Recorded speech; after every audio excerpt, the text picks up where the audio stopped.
Morning all of you.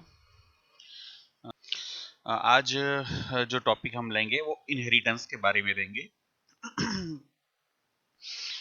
अब ये figure बता रही है व्हीकल्स है, व्हील्ड व्हीकल्स है, नॉन व्हील्ड व्हीकल्स। ओके, ये क्लास हमारा बन गया। फिर इसके नीचे हम नीचे भी बनाना चाहे एक और क्लास बन गया। इसके बाद इसकी कैटेगरी आ गई, ये हायरार्की, जैसे ग्रैंडफादर होता है, फिर फादर होता है, फादर के चिल्ड्रन होते हैं। इसी तरीके से इनहेरिटेंस का हमारा एक कोडिंग पॉइंट ऑफ व्यू से हमारा कंसेप्ट का इस्तेमाल होता है। ठीक है, तो इनहेरिट फीचर्स फंक्शनली वो क्या होता है कि child inherit some feature of their parents and also add their parents and also add some feature of their own real world example। तो ये एंड देयर क्लास की फंक्शनलिटी को वो एक्सेस करता है। मतलब बेस क्लास होता है, डिराइव क्लास की प्रॉपर्टी को हम इनहेरिट कहते हैं। जैसे हम यहाँ अंडरस्टैंड करें,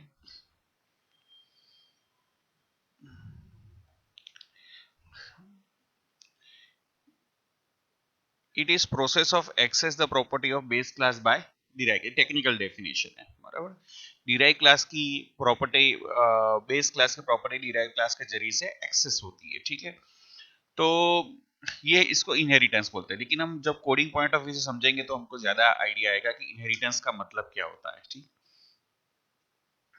पहले हमने एक क्लास बनाया है, एक क्लास, ये हमारा स्पोर्ट्स क्लास हो गया। ठीक है, तो ये क्लास क्या करता है कि इसके अंदर वेरिएबल्स है, वो तो हम लोगों को पता है कि क्लास के अंदर में क्या होते हैं, मेंबर वेरिएबल है, इसको हम बोलते हैं मेंबर वेरिएबल।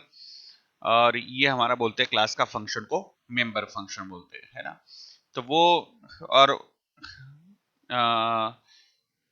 स्पोर्ट्स क्लास बनाया, उसमें दो वेरिएबल बनाए, इसमें एक वेरिएबल नेम गेम और हमने डिस्प्ले नाम का फंक्शन को कॉल किया है। ठीक है, तो ये हमारा एक क्लास हो गया। अब ये क्लास क्या कर सकता है कि उसकी ऑब्जेक्ट, उसकी प्रॉपर्टी को एक्सेस कर सकता है। जैसे हम स्पोर्ट्स क्लास बनाए, तो स्पोर्ट्स क्लास का हमने ऑब्जेक्ट बनाया एस। स्पोर्ट्स क्लास का ऑब्जेक्ट क्या बनाया, एस बनाया। ठीक है, तो वो एस क्या कर सकता है कि बेस क्लास की प्रॉपर्टी को एक्सेस कर सकता है। और इससे हम एस डॉट डिस्प्ले फंक्शन अगर का यूज करेंगे हम, तो जैसे वो डिस्प्ले फंक्शन कॉल हो जाएगा, हो गया कॉल, और उसने क्या किया, डिस्प्ले फंक्शन का आउटपुट को डिफाइन कर दिया। ठीक है, तो मैंने कल आपको एक दूसरा टॉपिक बताया था कि हर एक ऑब्जेक्ट के पास ऑब्जेक्ट क्या होता है, ऑब्जेक्ट हमारी रन टाइम एंटिटी होता है। और मैंने कल आपको ये फिगर बताई थी कि मेमोरी एलोकेशंस, तो क्लास के वेरिएबल के साथ में ऑब्जेक्ट काम करता है। ये तो वो एक क्लास है बुक, उसके तीन ऑब्जेक्ट है, बुक 1, बुक 2, बुक 3। तो तीनों ऑब्जेक्ट के पास में ये टाइटल और प्राइस उसका वेरिएबल, तो वहीं से उसकी प्रॉपर्टी को वो एक्सेस कर सकता है। तो ये हमारा क्लास हो गया, ये हमारा ऑब्जेक्ट हो गया। तो ऑब्जेक्ट क्या दूसरा भी हम बताया कि भाई ऑब्जेक्ट को बोलते हैं रन टाइम एंटिटी। ओके, तो रन टाइम के अंदर में वो क्या करता है कि डेटा को होल्ड करता है, इसके लिए उसको बोलते हैं रन टाइम एंटिटी। तो वो क्लास के ऑब्जेक्ट की इंफॉर्मेशन को स्टोर करता है। लेकिन अब मान लो कि बुक नाम का एक क्लास बनाया है। अब बुक में मतलब ये बेस क्लास था, अब हम डिराइव क्लास बनाते हैं कि भाई ये दूसरा कोई क्लास बनाते कि ये बुक की प्रॉपर्टी, ये वेरिएबल को एक्सेस कर, मतलब हर एक क्लास के ऑब्जेक्ट होते हैं, वो ऑब्जेक्ट क्लास की प्रॉपर्टी को एक्सेस करते हैं। लेकिन ये पॉसिबल है कि दूसरा क्लास का ऑब्जेक्ट दूसरे क्लास की प्रॉपर्टी को एक्सेस करे, तो that is nothing but inheritance. जैसे हम इस एग्जांपल में देखते हैं, इस एग्जांपल में अगर हम देखें तो ये हमारा बेस क्लास है, ये हमारा डिराइव क्लास। ठीक है, ये base class and derive class. तो ये हमने स्पोर्ट्स बेस क्लास था। अभी डिराइव क्लास के लिए हमने क्या किया, यहाँ कीवर्ड का यूज कर दिया, हमने पब्लिक करके हमने यहाँ लिख दिया है sports. Derive class publicly inherit होता है, प्राइवेट इनहेरिट भी कर सकते हैं, लेकिन अभी फिलहाल हमने पब्लिक वर्ड का यूज किया है। ठीक है, क्रिकेट किया हमने पब्लिकली वो किया। अब ऐसा इनहेरिट करने का फायदा क्या है, अब इस तरीके से देखो, अब मैंने क्रिकेट नाम का सी नाम का क्लास बनाया है। ठीक है, ये ऑब्जेक्ट बनाया। ओके, अब एस नाम का ऑब्जेक्ट क्या करेगा, वो नेम और डिस्प्ले, इसकी प्रॉपर्टी को, डिस्प्ले फंक्शन की प्रॉपर्टी को वो एक्सेस करता है। जैसे हमने अभी आउटपुट में देखा था कि नेम वाला क्लास था तो वो डिस्प्ले नाम के फंक्शन को कॉल करता था। ठीक है, अब हम क्या करते हैं कि डिस्प्ले नाम का फंक्शन कहां पर है, एक दूसरा हमने फंक्शन बनाया डिस्प्ले नाम का। ठीक है, तो अब डिस्प्ले नाम का फंक्शन हम यहां पर भी कॉल करते हैं। देखो ये हमने यहां कॉल किया, तो बेस वाले ने, बेस ऑब्जेक्ट था, एस ऑब्जेक्ट के कौन से क्लास का था, स्पोर्ट्स क्लास का था, तो उसने स्पोर्ट्स वाला डिस्प्ले फंक्शन को कॉल किया। और इसके बाद अगर हम ये करते सी डॉट डिस्प्ले, तो सी डॉट डिस्प्ले ने किसका कॉल किया, खुद का डिस्प्ले फंक्शन कॉल किया। ठीक है, तो दोनों जब होगा तो दोनों खुद के ही फंक्शन को कॉल करते। लेकिन अगर मैं ऐसा करना चाहूं, जैसे सी नाम का ऑब्जेक्ट है और एक एस नाम का ऑब्जेक्ट है, एस क्रिकेट का क्लास के ऑब्जेक्ट के जरिए से स्पोर्ट्स वाले क्लास फंक्शन को अगर मैं एक्सेस करना चाहूं तो इज इट पॉसिबल, हाँ, तो इनहेरिटेंस का कंसेप्ट ही इसके लिए। तो मैं यहाँ ये फंक्शन का नाम बदल देता हूं, इसका नाम कर देता हूं डिस्प्ले वन, इसका नाम भी कर देता हूं मैं डिस्प्ले वन। अब क्या होता है देखो,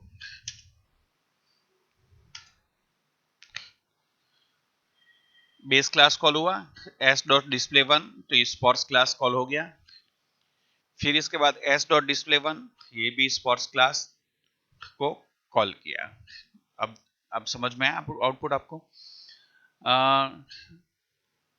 डिराइव ऑब्जेक्ट के जो देखो, पहले फर्स्ट यहां पर देखो स्क्रीन पे, display the using base class, sports class is called and display the class using the derive class, sports class is the class. मतलब डिराइव के ऑब्जेक्ट के जरिए से हमने बेस का फंक्शन को कॉल किया।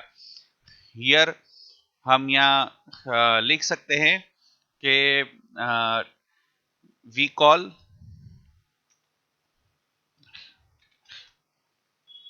Base function using derive object. ये हमने यही काम किया। सी का ऑब्जेक्ट किसका था, डिराइव का क्लास था, क्राइट सी के सी, तो ये इसके बाद हमने क्या किया, स्पोर्ट्स वाले क्लास को, तो ये ऑब्जेक्ट के जरिए से हम बेस क्लास के प्रॉपर्टी को एक्सेस कर सकते हैं। तो that is nothing but inheritance का कंसेप्ट उसको कहा जाता है। अब इनहेरिटेंस करने के लिए हम यहाँ पर कॉलन पब्लिकली करेंगे। अगर जावा जैसी लैंग्वेज है तो उसके केस में हम एक्सटेंड कीवर्ड का यूज करेंगे। ओके, तो अब ये हमारा जो नीचे वाला क्लास है उसको डिराइव क्लास कहेंगे, दूसरा नाम उसका है न्यू क्लास भी कहेंगे, दो नाम है।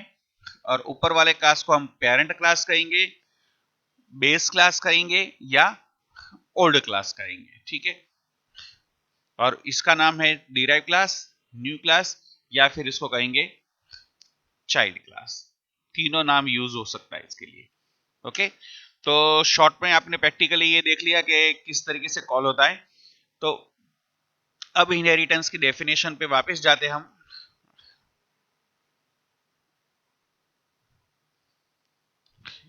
Process of accessing the property of base class by the derive class, derive class के जरिए से बेस क्लास की प्रॉपर्टी को एक्सेस करना, उसको बोलते हैं इनहेरिटेंस।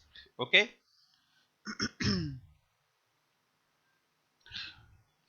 अब आ जाते हैं कि इनहेरिटेंस के टाइप्स कितने होते हैं। तो फिगर में हम देखते हैं, ये फिगर हमने क्रिएट, ये है, ये क्रिएट है, तो ये फिगर में देखते हैं कि पेरेंट्स है और चाइल्ड, तो उसको बोलते हैं सिंगल इनहेरिटेंस। तो ये हमारा जो एग्जांपल था, क्रिकेट पब्लिक स्पोर्ट्स, तो ये हमारा एग्जांपल किसका था, सिंगल इनहेरिटेंस का है, ये सिंगल इनहेरिटेंस है। तो यहां पर जाके हम डिराइव क्लास के जरिए से हम क्या करेंगे, ये डिराइव क्लास है हमारा और एक ही हमारा क्या है, बेस क्लास है, तो ये हमारा हो गया single inheritance. Okay, type of inheritance, उसमें दो पेरेंट है एक चाइल्ड है, तो multiple inheritance, multi level inheritance, तो इसमें एक पेरेंट है फिर चाइल्ड है फिर इसके अंदर में चाइल्ड है, तो इसको मल्टी लेवल। दूसरा है हमारा हायरार्किकल इनहेरिटेंस, जिसमें एक पेरेंट होता है और इसके मल्टीपल चाइल्ड होते हैं। तो ओके, तो ये हमारा स्ट्रक्चर है। वापस मैं रिपीट करूं, सिंगल इनहेरिटेंस है, ये एग्जाम में बहुत पूछा था, सिंगल एक पेरेंट होगा उसका डिराइव होगा, मल्टीपल इनहेरिटेंस मतलब एक से ज्यादा पेरेंट होंगे फिर इसका एक डिराइव होगा। मल्टी लेवल होगा तो मल्टी लेवल में पेरेंट है, फिर इसके नीचे चाइल्ड है, फिर इसके नीचे एक ये चाइल्ड, तो ये चाइल्ड का पेरेंट ये हो गया। तो पेरेंट चाइल्ड वन, अब चाइल्ड वन वन का पेरेंट चाइल्ड वन हो गया, तो ये मल्टी लेवल हो गया। ये इसका चाइल्ड है और ये इसका चाइल्ड है, चेनिंग सिस्टम जैसा। और ये हो गया हायरार्किकल इनहेरिटेंस हो गया। ये एक पेरेंट है, उसका दो चाइल्ड हो गए, तो उसका हो गया हायरार्किकल इनहेरिटेंस हो गया। हाइब्रिड मतलब ऐसा होता है कि जिसमें मिक्स ऑफ, जिसमें कोई स्ट्रक्चर फॉलोअप नहीं होता, तो उसको हाइब्रिड इनहेरिटेंस बोलते हैं। अब सवाल ये बात ये आता है कि कंपाइलर को पता कैसे चलता है कि मल्टीपल इनहेरिटेंस है, मल्टी लेवल है या हायरार्किकल है। तो ये कंपाइलर को पता कैसे चलता है, तो कंपाइलर को पता इस तरीके से चलता है कि कोडिंग स्ट्रक्चर से कंपाइलर को पता चलता है। अगर आपने लिखा है class sports, class cricket, public sports आपने कॉल किया, तो ये सिंगल इनहेरिटेंस हो गया, जिसमें आप डिराइव के क्लास के जरिए से बेस क्लास को आप कॉल करते हैं ना। मल्टी लेवल इनहेरिटेंस मतलब ये बेस क्लास हो गया, इसका डिराइव क्लास हो गया और इसका भी डिराइव क्लास हो गया। तो ये डिराइव क्लास इसको एक्सेस कर सकता है और ये क्लास इसको एक्सेस कर सकता है। अगर आप कॉलन करके पब्लिक ग्रैंडफादर यहाँ डिफाइन किया और आपने कॉलन करके पब्लिक फादर डिफाइन किया, मतलब ये चाइल्ड वाला का बेस क्लास फादर है और फादर वाले का बेस क्लास ग्रैंडफादर है। तो ये हमारा प्रूफ होता है मल्टी लेवल इनहेरिटेंस, चेनिंग सिस्टम्स। उसके बाद होता है कि हायरार्किकल इनहेरिटेंस। तो हायरार्किकल इनहेरिटेंस को कैसे पता करेंगे?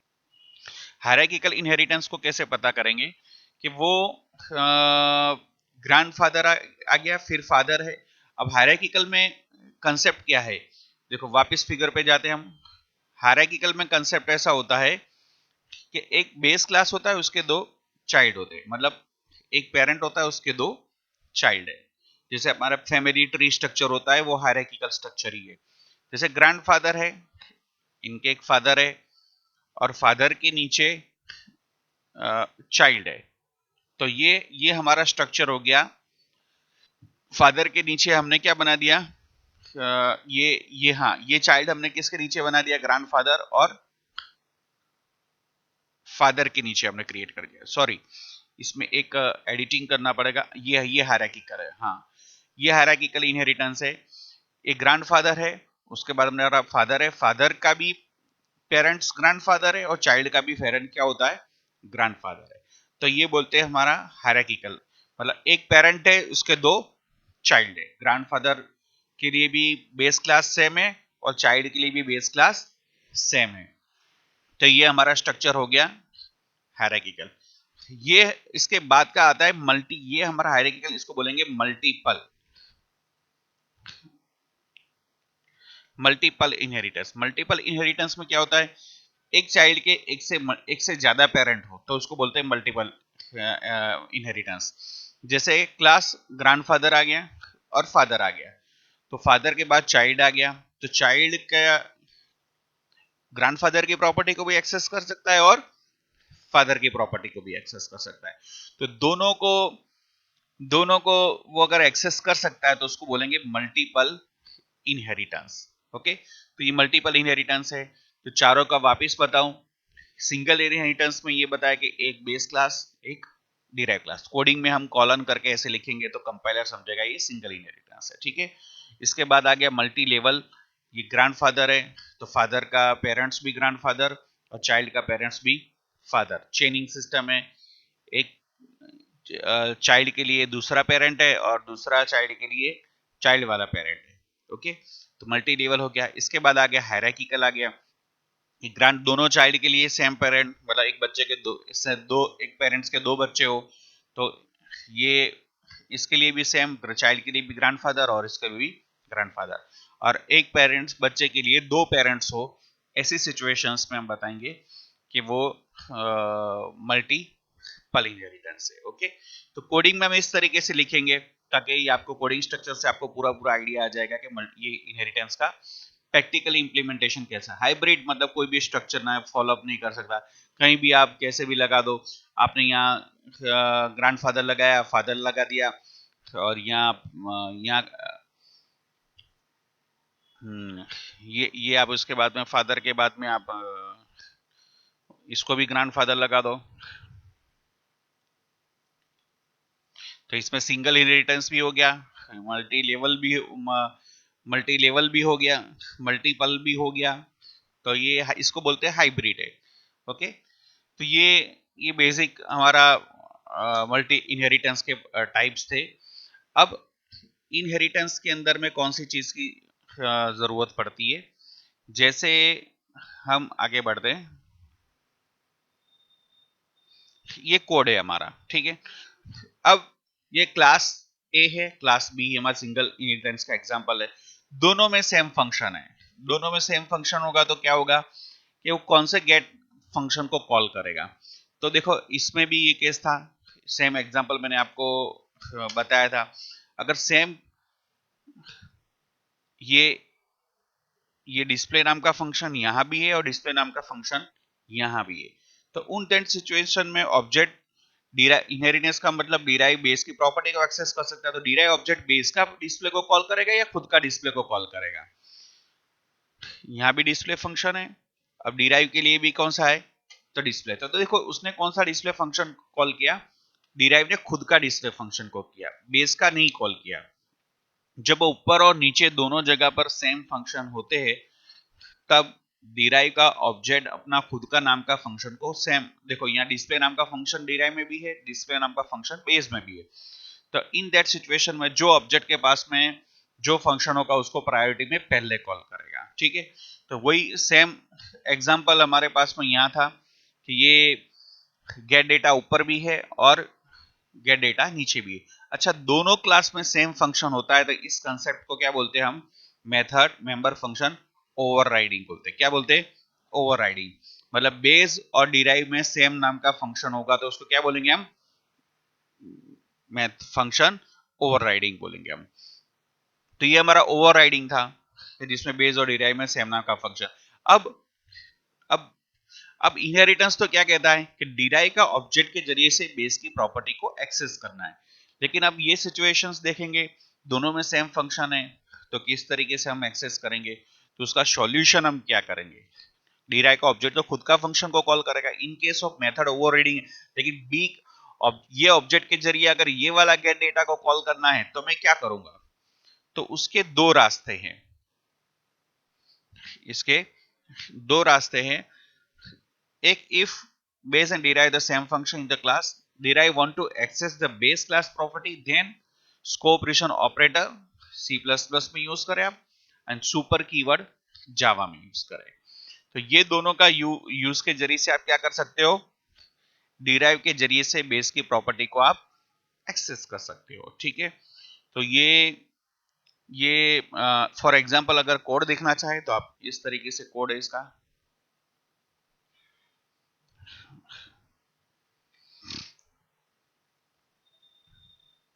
देखो ये मेथड ओवरराइडिंग कॉल किया है, ऑब्जेक्ट डॉट गेट डेटा हमने यहाँ पर कॉल किया है, और उसके बाद हमारा a डॉट गेट डेटा ये वाला फंक्शन कॉल हुआ, और इसके बाद हमारा ये फंक्शन। तो देखो ये हमने क्या किया, b ऑब्जेक्ट के पास में गेट डेटा, a के पास में गेट डेटा, लेकिन अगर हमको कॉल करना है तो हमको क्लास का नाम देना पड़ेगा और स्कोप रिविजन ऑपरेटर देना पड़ेगा। तो पहले ये कॉल होगा, उसके बाद डायरेक्टली ये फंक्शन कॉल हो जाएगा। सॉरी, इसके जरिए ये फंडा हमारा ये बताता है कि हम in case of method overriding किस तरीके से हम कॉल करते हैं। डिराइव, अगर बेस और डिराइव में मेथड ओवरराइडिंग है, ओवरराइडिंग इसको बोलते हैं कि बेस और डिराइव को सेम नाम का फंक्शन हो तो उसको बोलते हैं ओवरराइडिंग का कंसेप्ट बोलते हैं, है ना। दोनों जगह पर सेम नाम का, तो उस केस में कंपाइलर को अपना ऑब्जेक्ट जो इनहेरिटेंस का यूज करना है, तो कंपाइलर तो खुद ये ऑब्जेक्ट खुद का फंक्शन को कॉल करेगा, लेकिन अगर class name scope revision operator या जावा के केस में सुपर कीवर्ड लिखेंगे तो डायरेक्ट कंपाइलर जंप करके यहां पर चला जाएगा। ओके, तो ये हमारा कंसेप्ट था ऑल अबाउट इनहेरिटेंस के बारे में था कि बेस के जरिए से हम डिराइव के प्रॉपर्टी को हम एक्सेस कर सकते हैं। Okay, thank you.